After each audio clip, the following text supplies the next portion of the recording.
91번 부모의 이혼을 경험한 청소년 내담자가 보일 수 있는 특징을 모두 고른 것은 주어진 내용 모두 다가 부모의 이혼을 경험한 청소년 내담자가 보일 수 있는 특징입니다.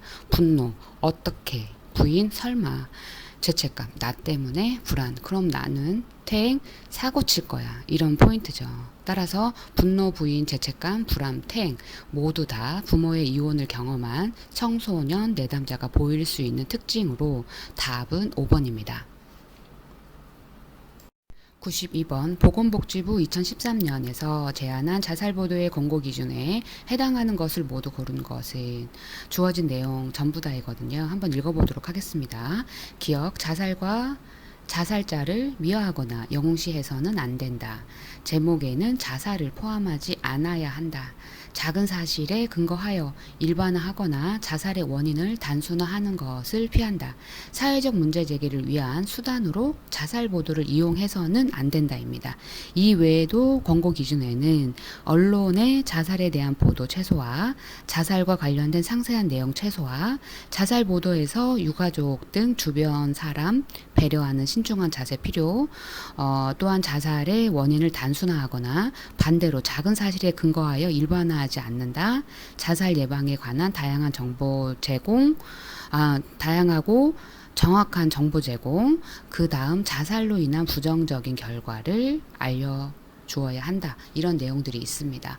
따라서 92번에 제시된 내용은 모두 다 답으로 인정이 됩니다. 93번 다음 사례는 자살의 단계 중 어디에 해당하는가? 다음 내용을 읽어보겠습니다. 17세 소인은 부모에게 매우 화가 났고 자신의 이러한 고통을 보여주고 싶었다. 인터넷을 찾아보며 생명의 위협이 심각하지 않지만 보여줄 수 있는 고통이 매우 심한 방법을 찾았다. 소인은 부모님 앞에서 칼로 자신의 손목을 그었으나 생명에는 지장이 없었다.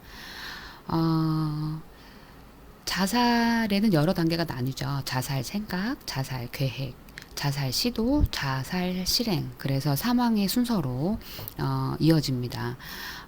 이때 자살 시도는요, 자살 계획을 실제로 실행하는 단계죠. 이 단계에서는 자살을 시도를 하지만 여러 가지 이유로 자살에 성공하지는 못할 수 있습니다. 예를 들어 문제에서 나온 것처럼 칼로 손목을 그었으나 생명에는 지장이 없었다는 상황이 바로 이 자살 시도에 해당이 되는 거죠. 이 상황에서는 자살을 시도했지만 치명적인 결과에 이르지 않았기 때문에 자살 실행으로 보지 않습니다. 나머지는 자살의 여러 단계에 포함이 되지만 제시된 내용과는 관련이 없으므로 93번의 답은 4번 자살 시도입니다. 94번 괄호 안에 들어갈 단어가 순서대로 짝지어진 것은 한번 읽어보겠습니다. 청소년 상담사가 부모의 이혼으로 인해 죄책감을 갖고 있는 아동을 상담하고 있다. 이 사건이 아동의 삶에 어떤 영향을 주는지 이야기 치료를 통해 탐색하고자 할 때 문제의 기억에 초점을 맞추기보다 문제 그 자체를 니은하는 것이 필요하다. 이 제시된 문장에서 이야기 치료를 통해 아동의 문제를 다룰 때 강조하고자 하는 접근 방식은 문제 자체에 대한 접근이 아니라 문제를 새로운 시각에서 바라보고 재구성하는 것입니다. 따라서 적절한 단어는 원인과 외제화입니다. 이야기 치료에서 문제를 외제하는 것은요, 아동이 문제를 자기 자신과 분리하여 바라볼 수 있게 돕는 중요한 기법이죠. 이를 통해서 아동은 자신을 문제와 동일시하지 않고 문제를 객관적으로 다루고 해결할 수 있는 힘을 얻게 되는 거죠. 따라서 94번의 답은 3번입니다. 원인 외제화입니다. 한번 넣고 읽어보도록 하겠습니다. 청소년 상담사가 부모의 이혼으로 인해 죄책감을 갖고 있는 아동을 상담하고 있다. 이 사건이 아동의 삶에 어떤 영향을 주는지 이야기 치료를 통해 탐색하고자 할 때 문제의 원인에 초점을 맞추기보다 문제의 그 자체를 외제화하는 것이 필요하다. 답은 3번입니다. 95번 위기를 설명하는 적응 이론적 관점으로 옳은 것은 답은 3번입니다. 개인의 위기는 부적응적 행동, 부정적 사고 및 파괴적 방어 기제에 의해 유지되는 것으로 본다입니다.